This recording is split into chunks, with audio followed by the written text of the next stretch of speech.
you just heard that your position is being laid off and you're in this, I can't believe it. I'm coming into a market. I don't know what to do. You might have been in the search for 6 months or more.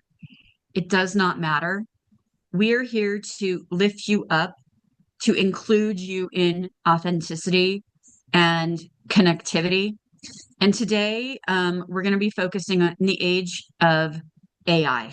How can you best use AI for your job search? There's lots of scams out there, texting, and you're probably getting lots of, would you like to be a franchisee or owner? Would you like to work in insurance? Right? Um, and shifting seasons. So super happy to have all of you here. For those of you that I have not met, welcome to our community. My name is Shelly. I know it's spelled weird. I get Cheye, Araceli, Chelsea. It is Shelly.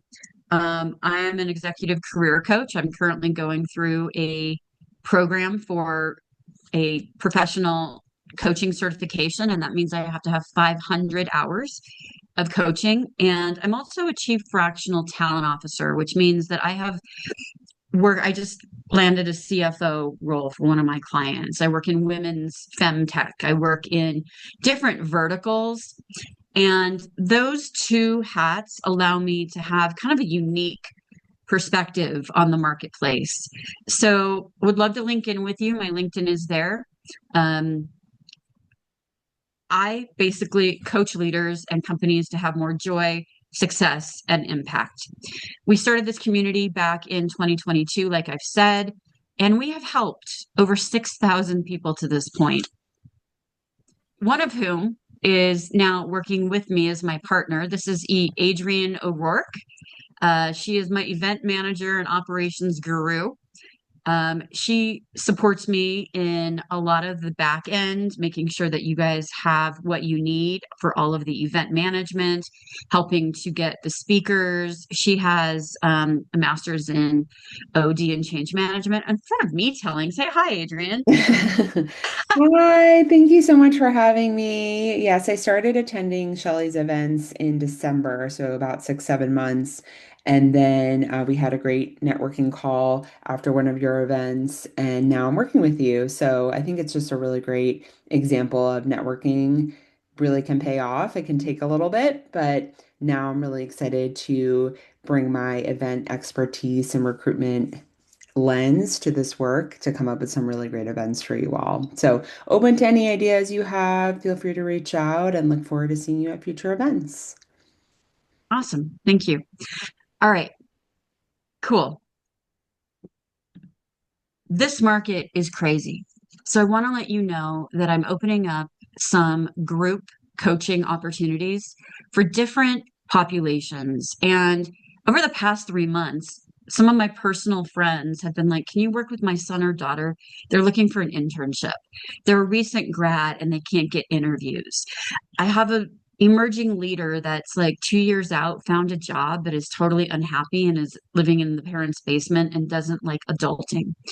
So next month in September, well, next month I guess would be August, but in September, early September, I'm starting a group called the Offer Club. And this is for juniors through anyone out of school for 3 years that really are looking for that next level, figuring out how to adult, how to find their next role. So if you know anyone who might be interested in that, we have an awesome website. The QR code is there. We're just trying to get the word out on that. And group experiences tend to be so impactful because it's peer led. Another group that I'm opening up is a pay as you go executive group for leaders who have held senior manager and above roles. I just started a women's group 2 weeks ago. There are 6 women, a couple of them are online right now with us. And just after one session, the accountability groups, the impact that they're having on resumes, the um, tomorrow we're actually focusing on LinkedIn and really how to create that executive story. Let me know if you're interested. Let me know if you would like to. And I'm doing this because I am getting my PCC and I need more coaching hours. And a lot of people won't have access to the level of coaching that we go into. And I don't care what you can, I have to do the payment because it's an IFC thing. It's literally an opportunity for you to get with a group, go deeper. And I think if any of the women in the group currently want to like shout out or put it in the chat, it's really, really cool what we're developing. Another thing that I'm doing starting in September is called the RX Impact Coaching Program for senior leaders in healthcare.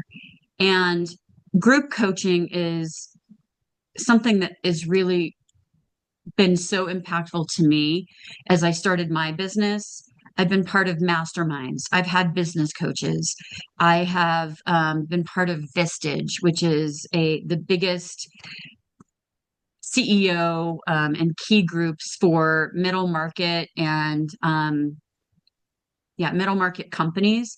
So I thought really hard about the impact of this. And because I have led talent for groups like SonarQuest Health and CareWise and done work in femtech and women's tech and cannabis, et cetera, we're looking for directors and above, those people that are leading or driving strategy. And if you're interested in any of those things, let me know. Or if you know anyone who might be interested in those things, let me know. Super excited to bring this new content to you and to others that might need this type of support in this economy. Okay, we have upcoming events and I can't wait to tell you more about them. Lisa Carmen, who is one of our resume writers and LinkedIn optimizers, is going to be doing AI resume and job search tools on Tuesday night, the 19th from 1 to 2:15. We're going to go into tools like really how to use different tools, how to build your own AI. Randy, maybe I need you to speak for me on AI, but how to leverage it within the job search. Animation, but it's really about the human connection. So Adrienne has that link. She'll be putting it in the chat. We invite you to join us for that event. We really do try to stay bleeding edge with what topics are most important for you. And that is where Adrienne comes in. If you have ideas that you think you want to hear about, let us know. And we will work our hardest to find speakers for that. I'm going to be speaking in partnership with BoulderNet on, the date's not on here, but it is on September 4th. And it's how do you cultivate more woo in your work? And I don't mean just the Strength Finders woo. I mean, how do you have more alignment, head, heart, and soul with optimism and openness? Because let's face it, corporate environments are hard. Being a fractional expert or starting your own business or being a freelancer or in the gig economy, those are hard. Making sure that we have optimism and opportunities and options. This is some new content that we're rolling out, and I would love for you to join us in partnership with BoulderNet on September 4th.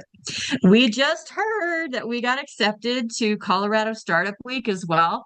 I'm going to be facilitating a panel with Sumaya, the past head of DEI from Charles Schwab, Barbara Brooks, the head of Second Act Women, and Kelly Congdon, one of the most prolific and awesome, badass commercial bankers in the Denver area. And we're going to be talking about ageism and how to connect in ages through ageism and all those stereotypes and all that thing.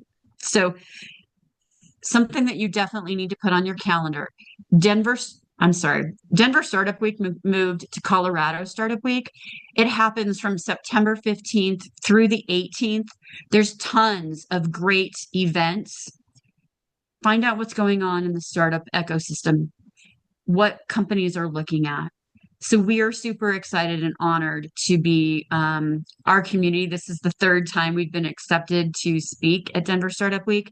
So be on the lookout for that within our newsletters. We have another Behind the Recruitment Curtain coming up on September 9th. We're planners. So we're going to be focusing on misunderstood or often overlooked candidate journeys. new grads, people who are returning to work, people who've been out of work, the work environment, or how do you transition from one function to another? So we hope that you'll join us. We've got some awesome recruiters. We've already have Madison Bing and Anna Wilson that are coming to join us. And I think I have one of the top 5% agency recruiters and supply chain that's going to be joining us as well. Very prolific on LinkedIn. Awesome, awesome guy. Cannot wait to have this programming for you. Okay. I wanted to let you know of some job opportunities that are now available within our ecosystem. I am currently looking for a part-time graphic designer and social media expert. All the social media that we do, Instagram links, LinkedIn, if you know of anyone or you're a freelancer, let me know. Contact me. Looking for some help starting in September timeframe. I am currently also helping a company with product design. If you are a product design, product manager, an expert in customer solutions, director of solution consulting, this company is a mid-sized company here in Denver. They do SaaS type of work, and they also have a VP of partnerships. And then a friend of mine, actually one of my past clients, emailed me yesterday that her new position with Maria Drost is a nonprofit here in Colorado. They have an opening for a development director. I know that Alex, Tanya, and Gina are also going to be talking about openings that they are currently recruiting for within their respective companies. So there's lots of info here for you on open roles.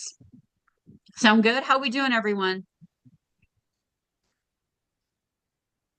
I see some thumbs up. Okay, cool. I wanted to talk a little bit about industries in this market that I see as a recruitment expert and also as an executive coach that are hiring. So I wanted to just highlight this for you right now. Food and beverage, when the economy goes south, we still need to eat, right? People still want to have fun. So food and beverage is definitely hiring. In fact, Tanya Slovin, who's with us, is working with Panda Express right now, and they are hiring like crazy. Aerospace and space systems. I have clients in the medical device and aerospace device that are hiring. Data centers, huge, Arizona, Virginia, Colorado. The Denver Business Journal and maybe other business journals in your location may have done an article on where data center growth is booming right now.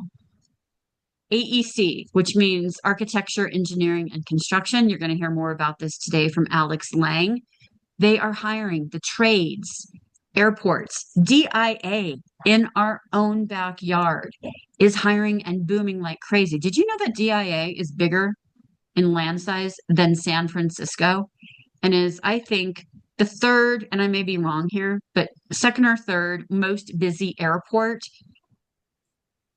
Like it's booming like crazy. Transportation, healthcare. And some of you might be like, oh, she put the word cannabis, but they are growing. There's a lot going on with plant-based medicines that are growing, with new legislation, healing centers that are coming up, laboratories. If you look at industries that have aging populations, like mining, for example, Newmont Mining, AngloGold Ashanti. I know they're hiring because I worked a 4-month contract there earlier this year. Their workforces are aging out. Healthcare, laboratories. They're going to need to replace all of those knowledge workers. So that's how you need to be thinking in this economy, biotech. And you even see the word government there, local, and even national. Different areas are hiring, even though many of our friends and colleagues in the DC area have been doged out. So I just wanted to mention this. If you have other industries that you know are hiring that you're looking at, put it in the chat. If you know of other opportunities that you see by looking at people's backgrounds, connect with them. This is a community of inclusivity. We hope that after this hour and 15 minutes that you will connect with each other, that you will really take that time to introduce yourself and master how to reach out to people. And we're hope that we're a catalyst for that. Oh my goodness. I've been talking for a while. We're jumping into it now. We have Alex Lang, who I met when I was invited to be part of the Forbes.job network. Alex was assessing it because Alex has operated his own successful recruiting firm, but he is such a recruiting badass that Martin and Martin came after him, and he's now leading talent for an AEC organization, architecture, engineering, and construction. He's here. He's also worked in life sciences. Um, Alex, why don't you say hi and tell us something personal, something fun that you like to do? Hi all. It's a pleasure to be here. Thanks for having me, Shelley, and the rest of the group. Something fun. Let's see. I love going out and hanging out with my son, 2.5-year-old son. He'll be 3 in October. I'm a big disc golfer, and I'm lucky enough that he really enjoys that and coming out with me. So I get to spend a lot of time out in nature, fresh air with him, and it's just one of my favorite things in life. Awesome. And didn't you go hiking recently, like Maxwell Falls? And So not recently, but I certainly have ah, gone hiking there, Table Mountain over in Golden, a number of different places around. We were actually just up in the Frisco area doing some hiking last weekend, so that was great as well. awesome. I recently did Herman Gulch. If you any of you here in the Denver area, highly recommend Herman Gulch. And I'm going up to Argentine Pass as well. Okay. See, we have fun here, learn about each other personally. Tanya and I have known each other for like, I don't know, 6 years now. She has worked as the director of corporate at Ibotta. She began her career in sales at Service. She transitioned into HR and has worked with companies like Ibotta, Top Shelf. And well, Tanya, why don't you say hi and tell us something interesting about you? Hi, great to hear, Ashley. Thank you so much. One of the first people that I reached out to when I started my own business in the summer of 22. So, as Shelley said, I've done a lot of startup roles, both in leading recruitment teams, and now I'm out on my own. As Shelley mentioned, Panda is my clients. I also have another client focused on customer success. So, super to be here. Tanya, you're kind of breaking up. We can't see you. So hope that your technology is okay. Um, Tanya's awesome. She loves to travel. Really fun. Okay. Next we have Gina Allo. Gina and I recently met, and I'm like, girl, I got to get you on a panel with us. Talent leader, manufacturing, financial services. This woman is all about change management and technology. She's working for a group now called Functionalize. Is that right? Functionize. Functionize. You know what happened? I can see people and it was like covering the IEZ of the anyway. We're super excited to have Gina on with us. Gina, why don't you tell us a little bit about you?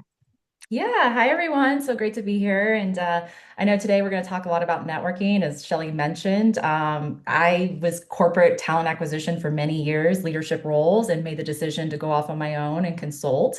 And that's how I met Shelly. I just kind of reached out to her, and obviously she had a great presence, online presence, and she kind of taught me the ways of, going into business yourself. I am a Right now, I work for a company called Functionize. So, for those that are familiar in the startup world, we are an agentic AI testing automation organization. So, super cool. If we have a lot of engineering and sales positions that are currently open right now.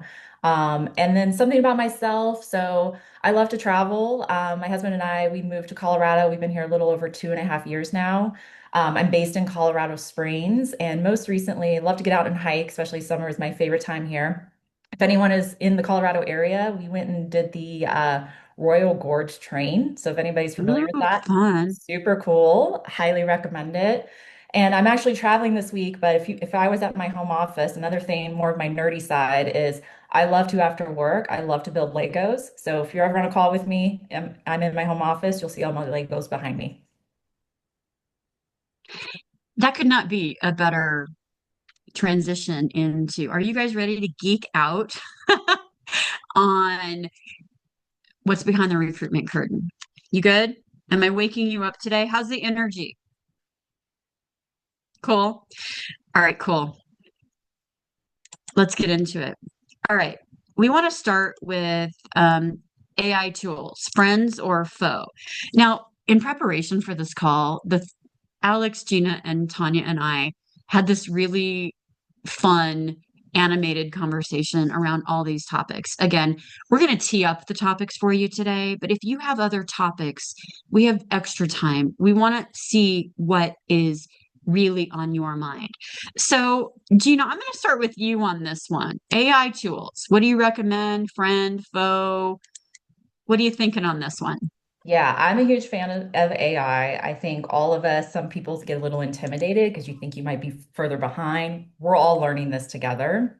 So, from a candidate perspective, one of the things I think is really helpful, I know a lot of candidates that I'm working with right now at Functionize, they are interviewing with a lot of companies. Some are very fortunate where they have multiple job offers, which is a great problem to have. And leveraging Chat GPT, or others, you've got Grok, there's so many. If anyone's familiar with projects, so if you are in the job search, you're managing a lot of conversations, you want to house things within a project, I'll use ChatGPT as an example. It's a great way to not only help customize your resume, so you have the job description you can upload into ChatGPT, help kind of ensure that you're building out those keywords that you need to be successful for the job description. As you have different conversations with hiring leaders or members of the team, you can have some of the notes that are captured within those projects. And that just helps kind of keep everything together, especially when you think about comms. One of the things that I highly encourage candidates and us recruiters and hiring leaders notice this. I've noticed there's been like in times where candidates have stopped using thank you notes. Like you interview with someone, you don't hear back from them. We pay attention to that. We love that. So if you're like many candidates, you're talking to a lot of companies, you're applying to a lot of roles, AI can be a great tool to house and organize all of that information. So when you need to pull comms like a thank you note or messaging to recruiters, that's a great way to pull past conversations, have AI help you create clear, concise communications. And I think it's been very helpful. It goes a long way. And even on the recruiter side, I do that. When I'm managing multiple roles, I kind of put all of my projects in ChatGPT. I have my hiring leader information, so I can quickly pull back to that. It just keeps you organized.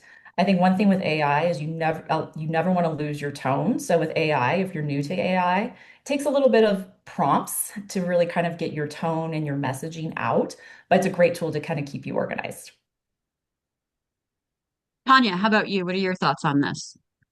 Yeah, absolutely. So for me, being self-employed, the extent to which I use AI depends on my clients, right?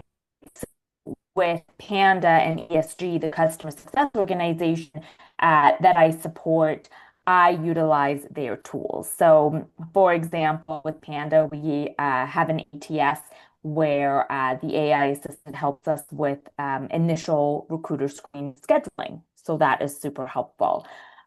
With ESG, we have tested out some AI video initial interviews in partnering with a trusted organization. For me personally, if I am networking with a candidate and it's just, it's me, it's not on behalf of any specific organization. Recently, I told a candidate, it's actually a former colleague, I said, hey, I really want to test out the note-taking tool within Gmail. Sounds silly, right? But I hadn't jumped on that wagon yet. And so that was really great that at the end of the conversation, I got a summary of the notes. And that was, I'm hard of hearing. And so utilize that tool to make sure that the notes that I captured match the note that AI captured. So again, that's something I did on behalf of myself, networking with a former colleague.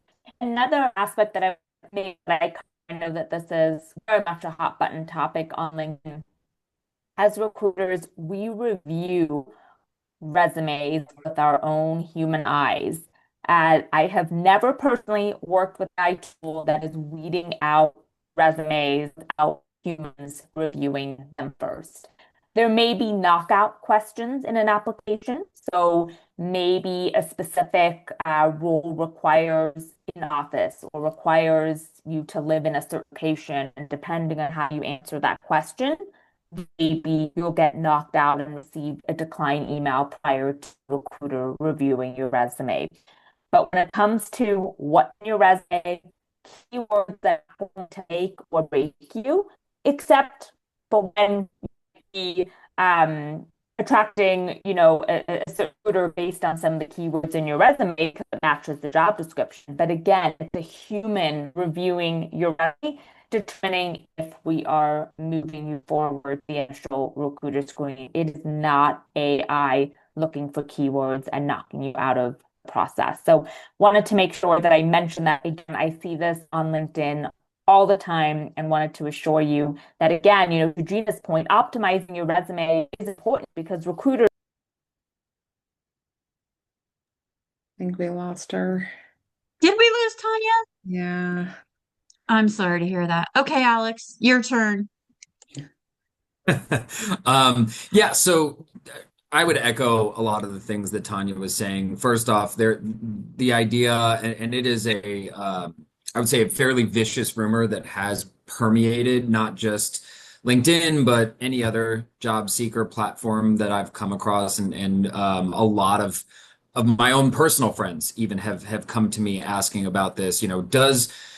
Does it make sense to include AI prompts in white lettering and white font on a white page in your resume, and that's how you fool the AI system into pushing you forward?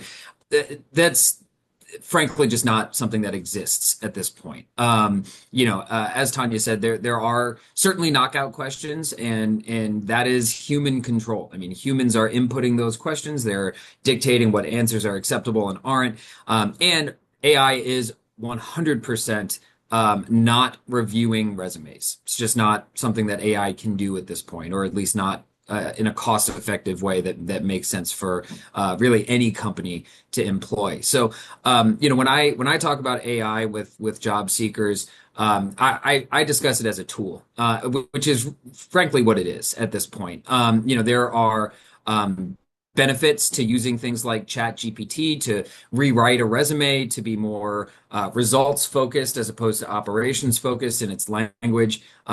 Even with that, and Anthony and I were sort of talking in the chat just now about this. It's important to remember that whatever the AI provides and spits out as a response to a prompt is not going to be a finished product. It is a starting point, and it can be great as a time saver when writing things like a resume or a cover letter or even a thank you note. However, it's very important to go through and make sure that you are editing and augmenting whatever is produced by the AI to be in your tone and to capture the way that you would speak about a given topic. Specifically for job seekers, there are some really great AI tools out there that will crawl through different job boards for you and provide you curated lists of jobs that you can go and apply to.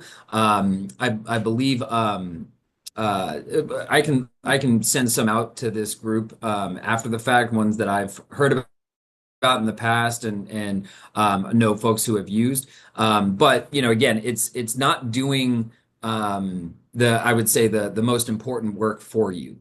So it's important to realize that AI can be incredibly useful.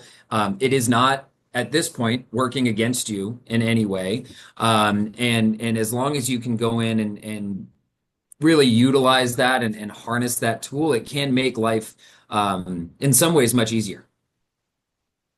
And I'm sorry, I see a question in here from Melinda about how exactly ATS is used from a recruiter perspective. So ATS stands Perfect. for applicant Yeah, ATS stands for Applicant Tracking System.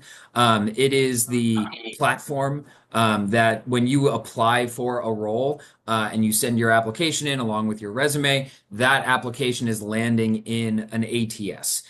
So it's essentially just a storage platform that does have many other uses and functionality as well. But that would be I guess the main way that an ATS is used from a recruiter perspective, but it can also provide things like data reports. I mean, there's a lot of really fun things that it can do for a recruiter. It doesn't really help on the job seeker side necessarily, though. Yeah, I think one thing to add to that, Alex, is in an ATS, a lot of recruiters right now, the volume of applicants we get is pretty significant. I can share when I post a role within an hour, I probably have well over 100 resumes. So one thing you can do to kind of help filter or make sure your resume stands out is a lot of times what recruiters will do if they have the high volume, they will look at all resumes. However, they will sometimes look at the knockout questions. They will filter by keywords that are in the job description that relate to the Mhm. skills associated with the role. So that's always something I do this myself when I apply to roles. When I'm interested in a position, I'm a TA leader. I will pull the job description. I will look at the quantifying experience. I will look at keywords and I'll make sure that my resume has those. Obviously, I have to make sure I have the skills. We don't want to lie, but that's a great way to ensure that me, the recruiter, if I log into my ATS, I see, oh my goodness, I have 500 resumes and I want to do some keywords based on that job profile, your resume will populate in that search result. Awesome questions. Lots of great insights and content coming in on the chat as well. Since we are on this topic, anyone in the audience have other questions specifically around AI? Yes, Jeff. Good morning, everyone. It's a pleasure to be on the call. Nice energy, by the way, Shelley. Thanks, Hey, Jeff. I wanted to say you're welcome. I'm curious. I'm pivoting industries, and pivoting industries in a down economy is kind of a challenge when a lot of your network is in the former industry. Mhm. So I wonder at times when, I'll put my resume in, I'll put the job description in, and I will say to ChatGPT, what do you believe is my ATS score? Should I apply? And it will sometimes say 70%. I don't know if there's a percent. I mean, I heard Gina what you said. You look at all the resumes. I think that's amazing. I wish everyone did that. Because I have a nice pedigree in operations, but I don't know at what time I should not apply. When do you sense there's not a fit when you use ATS? Did I explain my question well? When do we sense there's not a fit within the ATS? Is one piece. And then the other piece I'm hearing is that you're transferring.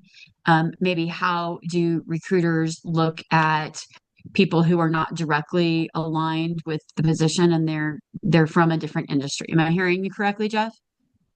And so I might get an ATS score of 70%. Should I Hmm. apply?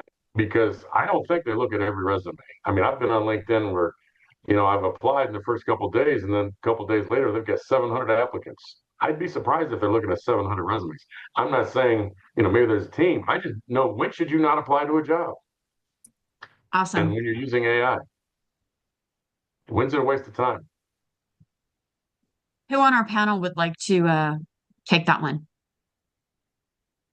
I'm happy I'm to, happy yeah, to. go ahead, Oh, Gina. oh, go ahead. No, please, go Well, I'm ahead. nervous to speak because I keep Oh, getting Tanya. kicked off. I don't know what's going on with my Wi-Fi. I'm so sorry to all of you. So I'll try to make this quick before I hopefully don't get kicked off again.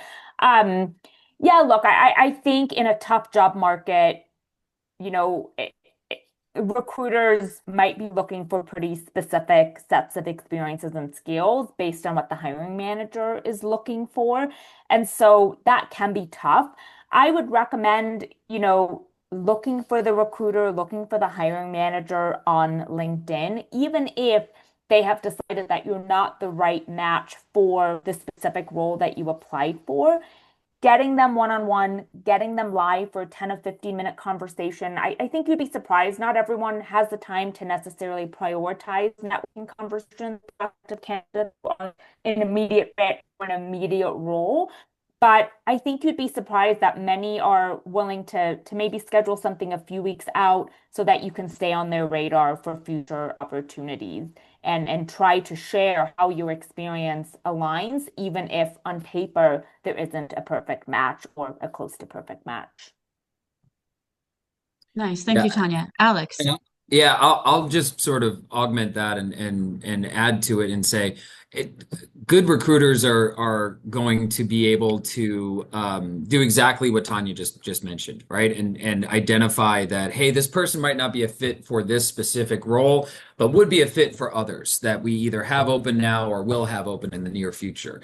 Perfect example is we had an applicant come through at Martin Martin. And Martin Martin, for those who don't know, is a civil and structural engineering firm based here in the Denver area. We had somebody apply for a CAD tech position. This person was not a good fit for that position. However, they had tons of facilities management experience, and we were in fact looking specifically for a new facilities manager at that point. Reviewing their resume, as we do, that experience was identified, and that person is now our facilities manager. And so, there's real world examples, certainly, of folks applying for a role that they may not be the best fit for. However, they get redirected once they're in that system and in that process to a role that is a better fit. And so, there are tons of recruiters out there, and I'm sure you'll see on LinkedIn messages saying, if you're not a fit, don't apply, blah, blah, blah.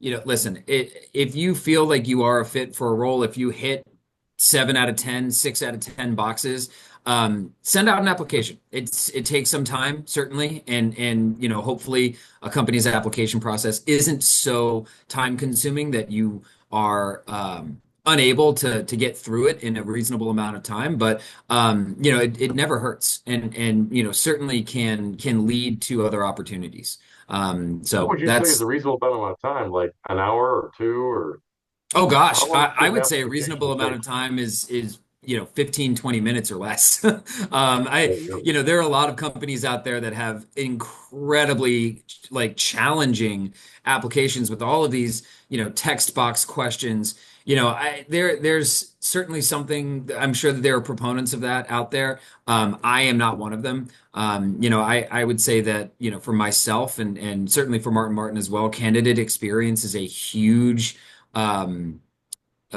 just sort of point that we try to focus on. And again, I know great companies, great recruiters out there agree. So if your candidate experience as a company is starting off with an hour-long application to fill out, that's a broken process. Something is wrong there.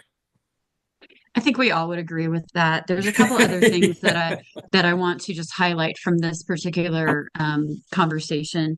I can't even tell you how many times as a recruiter I have looked at a silver or second or third candidate and put them into another role. We love to be able to do that. Make sure that you're building relationships with recruiters. And, we all know that there's a bad reputation about recruitment. We get blamed for a lot of things. We don't follow up. You're ghosting. You're not paying attention. We are. That's why at Best You in this community, we try to bring you top recruiters who do think about that white glove service, who do think about you as the candidate.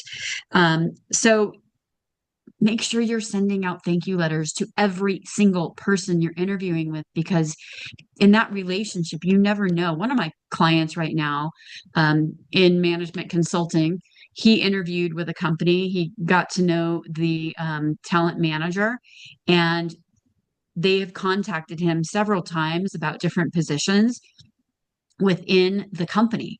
That happens all the time. The other thing I want to pull the string on a little bit is it's a really tough market right now. It is a plug and play opportunity where we can find people that have the exact experience, but your job as the applicant in the interview is to listen deeply to the pain points, the problems, the challenges, and be able to answer every Sunday scary that that hiring manager has, that is going to lift you up.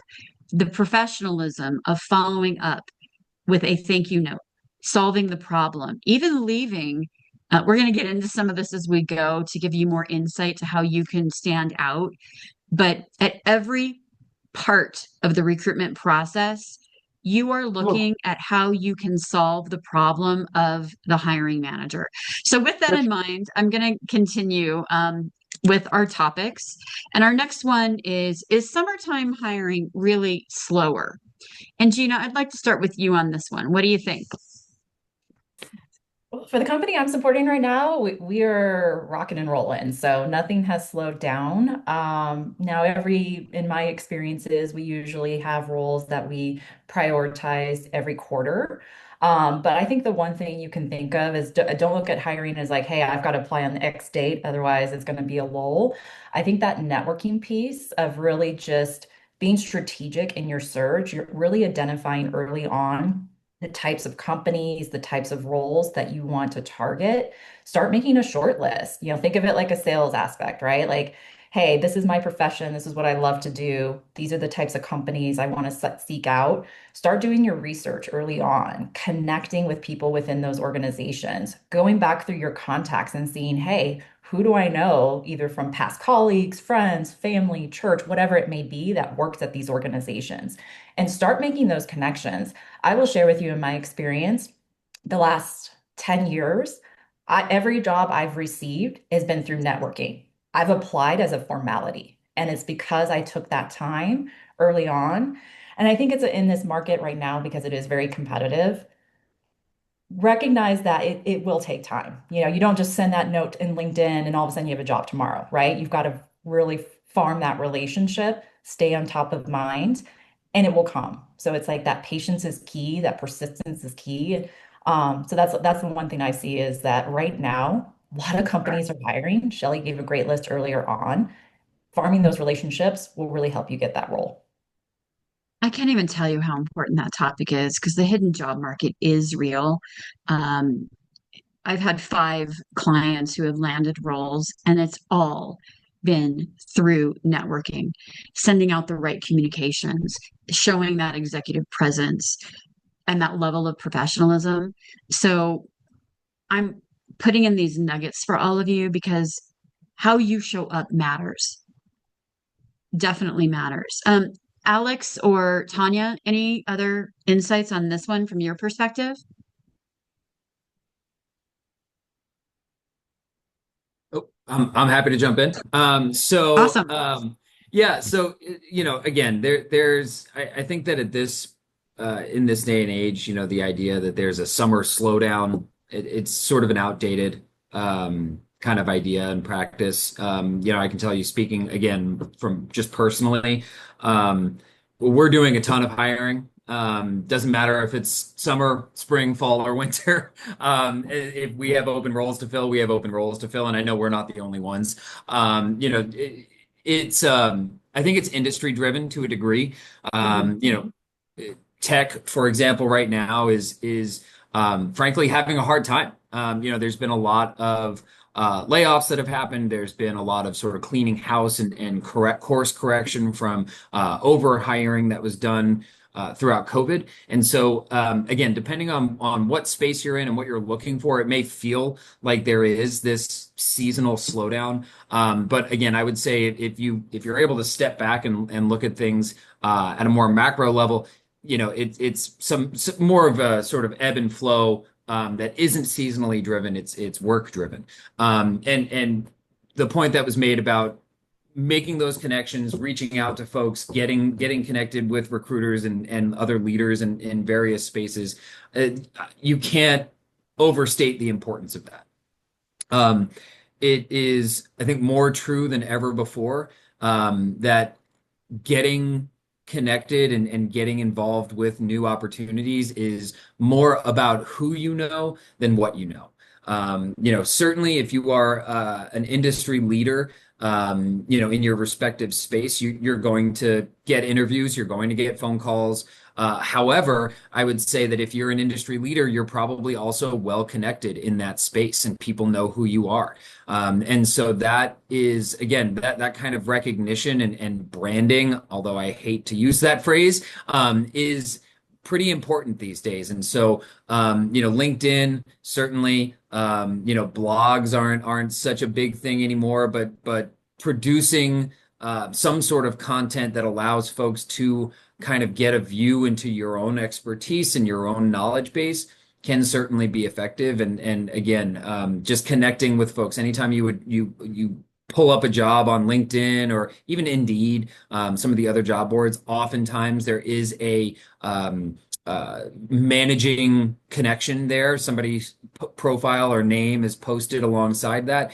Even if it isn't, though, doing a little bit of research, you can usually identify who the key stakeholders are in those decisions. And it is always best practice to try and reach out and connect with those folks. Will it happen every time? Certainly not.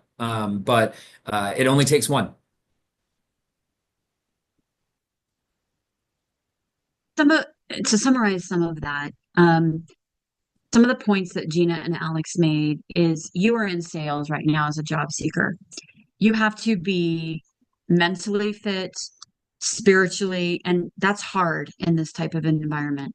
If you see an article in the Business Journal and you want to reach out to the publisher, I've done that. You can post on LinkedIn. You have to think differently because just posting to a job board is not, it's a waste of your time. You need to, what associations have you been a part of? Are there, like here in Colorado, there's the Hub for Health Impact, there's bio, cannabis has a bunch of things going on right now, healthcare. There's even a Denver Healthcare Recruiters Association. There are so many options. I mean, one of my clients who's on, he's in cyber and like technical partnerships. By digging and digging and digging, that's how he is figuring out this new journey. And so you've got to think differently of how you show up and how you get in touch multi channels with the right people. And we'll talk a little bit more about that. All right, cool. Thank you. Spotting fake or scam jobs. Now, we had a good laugh when we talked about this before because I don't know, I've gotten texts from, hi, this is Rose from Indeed. You would be a great Walmart greeter. We pay $500 an hour. Scam. How many of you receive those type of texts or like outreach? One thing I want to say is sometimes you'll see things on LinkedIn that you'll like the email address isn't right or the profile looks fake or the headline has grammar issues. I've noticed all of that. But if a recruiter reaches out to you and there is a check in LinkedIn, you can verify if this person is legit. Go to their LinkedIn page. There's a check by their name, or maybe they have a speaker on how to say their name. LinkedIn now has an algorithm that if we reach out to you, there'll be check marks instead of question marks on if that person is legit. I actually reached out to a couple of you that are on today that I have never met, that we've had some type of LinkedIn messaging. Here I am, I'm legit. You came in, you checked out my website, whatever. That's how you can tell some of the scams. Now, Alex, I know you teed up some funny ones yesterday as well. Why don't you share those? Yeah, so and funny, I was just typing this out in the chat. Yeah, I used to get these a ton when I would be running my own business. I still get them, as I mentioned in the chat, literally two this week, and that's a slow week. So we there's a couple of red flags and things to look for when you're especially on LinkedIn when you're wondering whether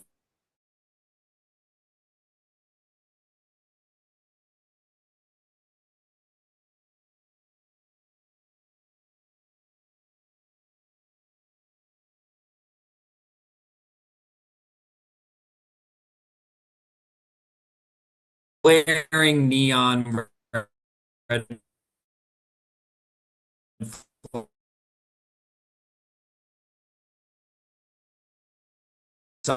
um, are concerned.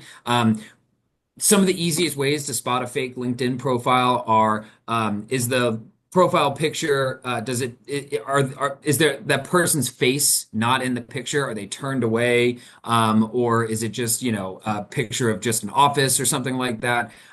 Looks like it could be AI generated, any of those things.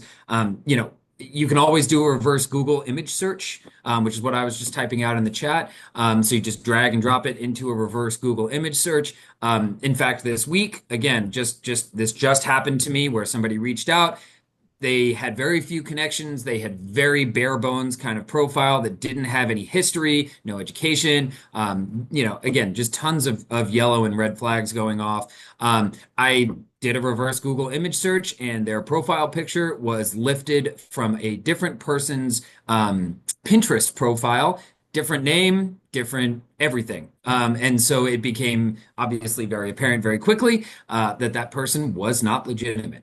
And so, again, there's just various different things to keep an eye out for. There are some very easy ways to protect yourself, which frankly, that is the biggest most important part of that is just protecting yourself and making sure that you're not volunteering personal information to somebody that is real or is going to use that information for nefarious purposes. If anybody's asking you for your social security number, your birthday, things like that, yeah, huge flashing neon red flags. Do not do that. I've heard of that, for specific roles, when a company is working as a federal contractor or something like that. However, if you're navigating to a website, a company website that is very legitimate and checks all of the boxes of being legitimate, you can also look and see, are they a federal contractor? Is there a reason that they're asking me for this information? Versus, hey, here's this text message, click on this link and fill out, all of your, relevant personal data. There's obviously some pretty big difference there. So again, just make sure that you're taking the time to protect yourself. Okay, I can't believe we only have 15 minutes left. This is what happens when you're having fun and having awesome conversations. So I'm going to continue. We want to talk about how you have a kick-ass interview. And yeah, I use kick-ass because I want you to show up in the right way. Tanya, you had some awesome ideas for this. Let's start with you. I'm sorry, Shelley. Can you repeat the question? I am now dialed in from my phone and my computer, so now I do have backup. Oh my gosh, you poor thing. I think we all I'm so understand technology issues. The question is, how can candidates make sure that they have a kick-ass interview? Yep. Okay. So prepare. It's funny, I actually went to a networking event last night about networking.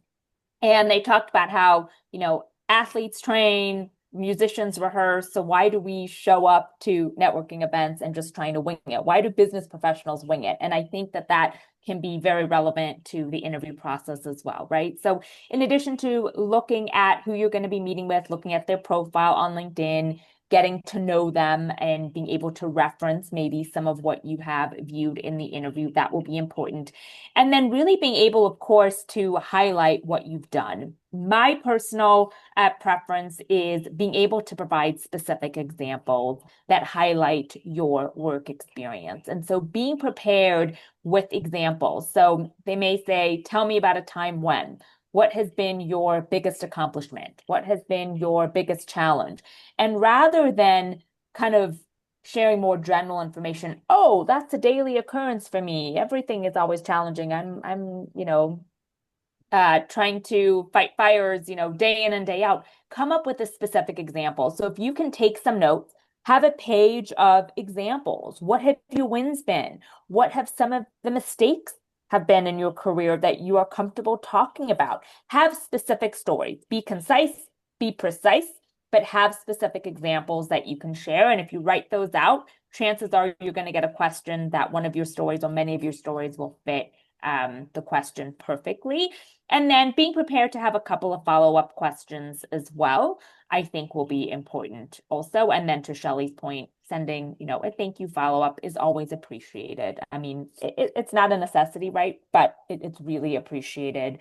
And oftentimes, I'll hear from candidates, can I get the hiring manager's email address? Or will you please pass this along to the hiring manager? So it's always appreciated when candidates follow up with a thoughtful note afterwards. But that preparation piece is key. To piggyback on Tanya's point, one thing I like to do, even when I'm interviewing, is, if you have that first conversation, you're not sure what the interview is going to be focusing in on, pull the job description, look at the key responsibilities, and then to Tanya's point of pulling specific examples, use what we call the behavioral-based STAR method. So to help you be very concise in your responses, say, okay, here was my specific situation, here is the task, here is the action I took, here is the result or outcome. That will help you, especially we're all nervous in interviews.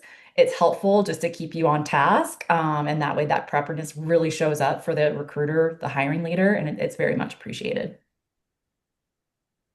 I want to piggyback on a couple things here. Tanya talked about make sure that you have an answer for the question, what has been your biggest failure? One of my clients did not have an answer for that, and it was the final round, and it was the last question from a CEO. She did not get the job. So there's lots of insight on that, but we're not looking for truly how you failed. We're looking for, what, you're human. What did you learn from it? How self-aware are you? And how concise and how can you tell us that story? How can you even show us more of your humanness? We do not want to hire robots. We want to hire humans. And we know that humans are not perfect. So I wanted to just highlight that a little bit. Tanya said that it's not a necessity for thank you notes. I disagree. I think it's a requirement. I have a client who was interviewing for a director level role at a housing company here. She met the receptionist for 5 minutes, talked to her about culture, looked at, wow, is that your family? She asked the recruiter for the receptionist's email, sent her a thank you note, nice to get.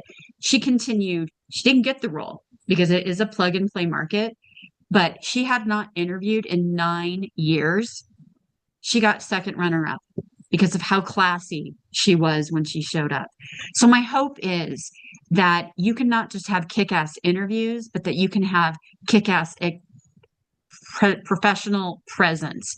And that kind of gets us into our next topic, or one topic, professionalism and presence. We talked a little bit about this as a panel. Is there anything that we have not brought up, Alex, Gina, or Tanya, that you may want to make sure that we highlight to our group about how important it is to be classy and present and professional and executive? The only thing that I'll kind of, I guess, shed a little bit more light on is that yes, professionalism and presence is so important, but so is authenticity. So, Amen. oh, Agreed. so yes, it is important. It is important that you practice. It's important that you prepare. It's important that you show up with professionalism and presence, but don't let that be at the expense of showing your authentic self.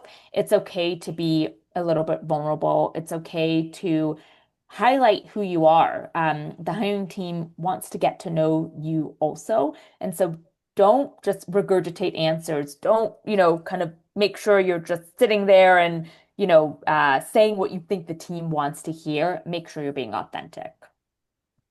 That point is so important. And what I mean, yeah, like if you find out that they're a foodie, where do you like to go to dinner? If you find out they are a Lego geek like Gina, how cool. Did you see this new Lego thing? Be human. Do not be robotic. One of my clients interviewed at a waste management company, and she was asked the question from the head of HR, what have you heard about our company? And she's like, nothing trashy. And it was funny. It was fun. And she got moved to the next round. So be yourself, but know that you are in sales and that your presence does matter.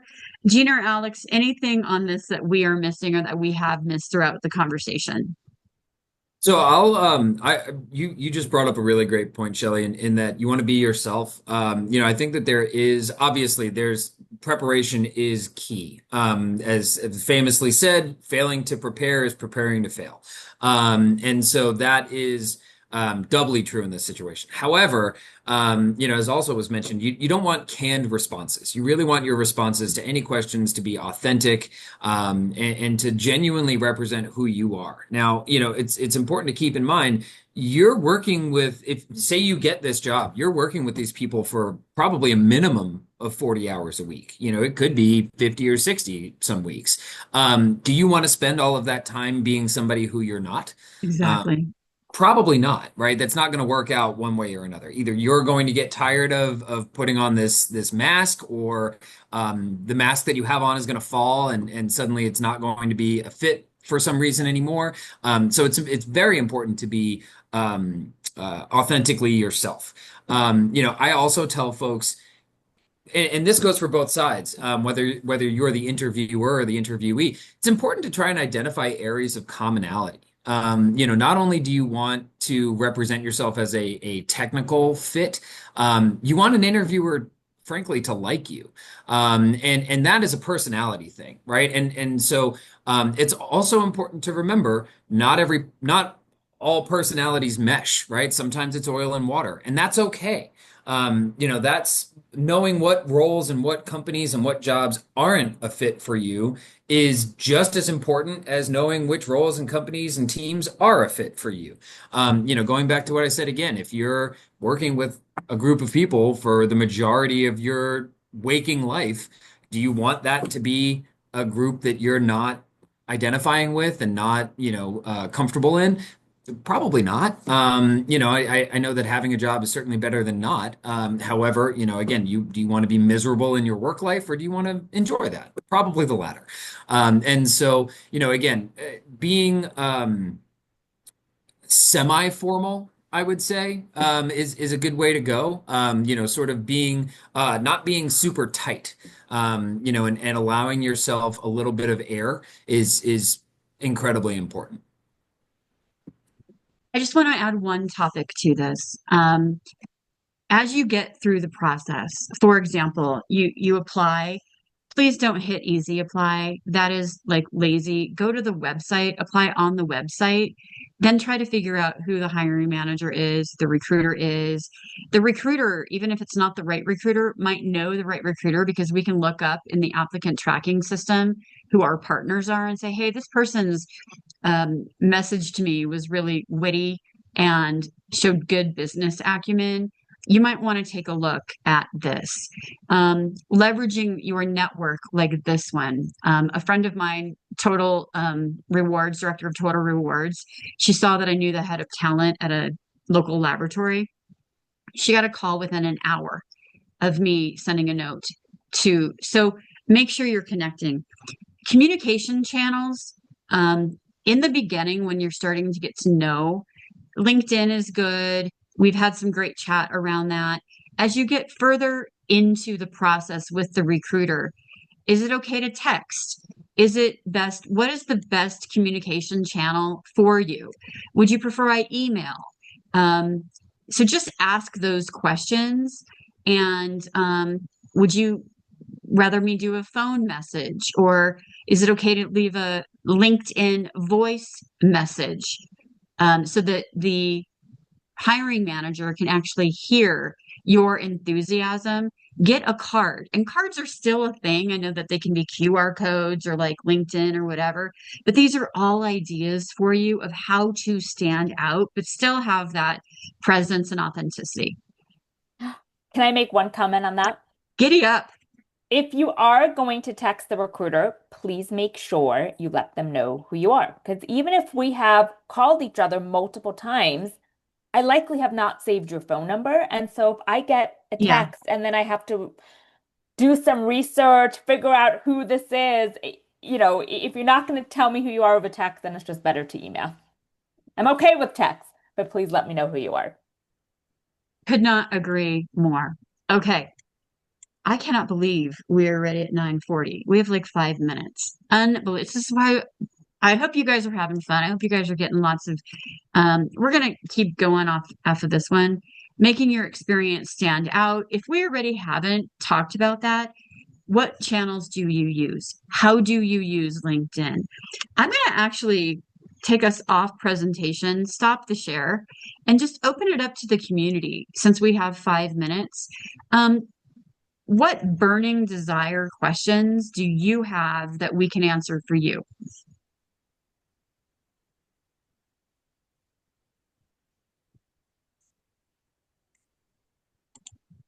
Yeah, I probably an extension of what I asked in the chat of I feel really lost around the etiquette of cold reaching out. And thank you so much, Alex, for your feedback in the chat there. But just kind of navigating, when I'm third connected to the hiring manager. When that's the case, is there anything specific I should do if I know that, my first connection I have a really strong first connection who has a second connection there's a third. Is there anything I can do there? I think one of the keys is making sure you've applied first.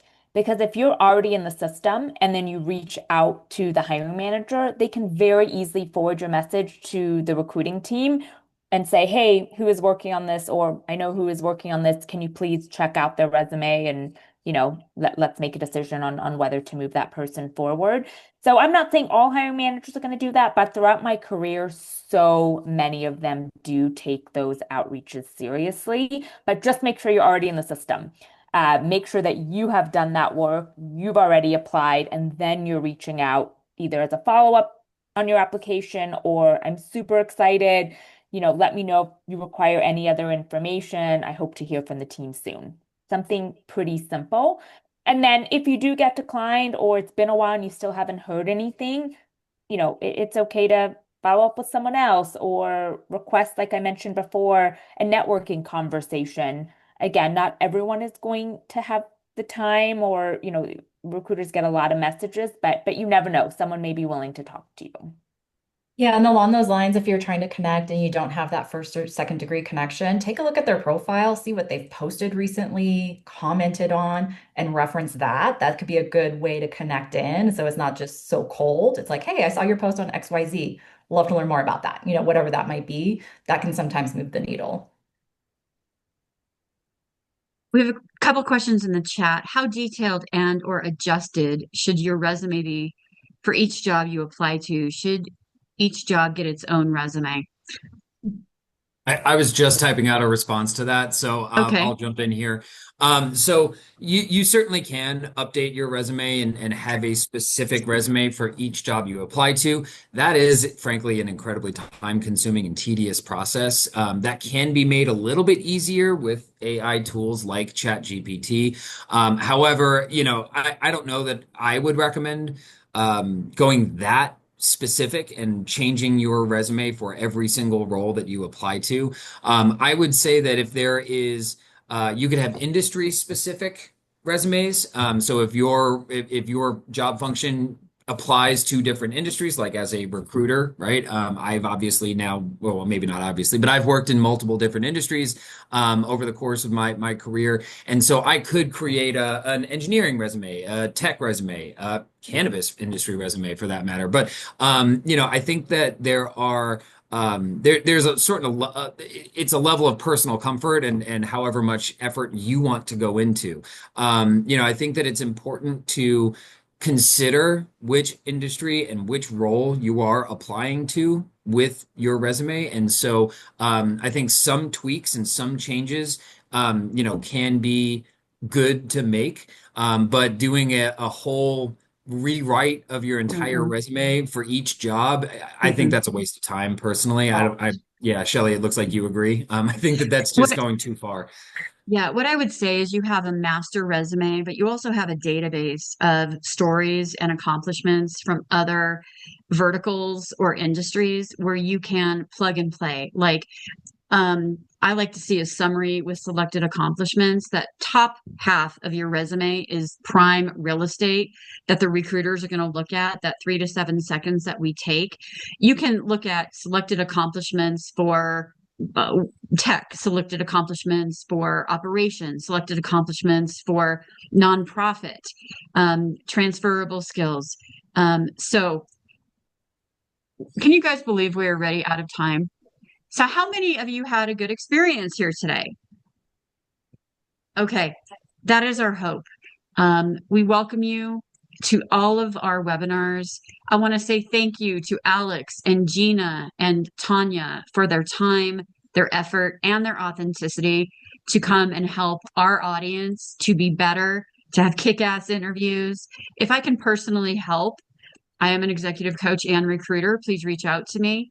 I do have group coaching opportunities coming up for new grads, emerging leaders, healthcare leaders, and then a pay as you go, which we sometimes offer scholarships for as well. So we are here to help you. If you are not already on our newsletter outreach, please go on our website. Adrienne, if you can put the newsletter in, but I think all of you are. So thank you so much for joining us. I hope that you lean into your own authenticity to be yourself and kick ass in your next interview. Thank you again, everyone, for joining us. We will see you soon and have a great week. And if, for those of you in Bye, guys. Arizona, don't melt. Yeah. Okay. Thanks. Take care. Take care. Thank you. Thank you. Bye. Bye.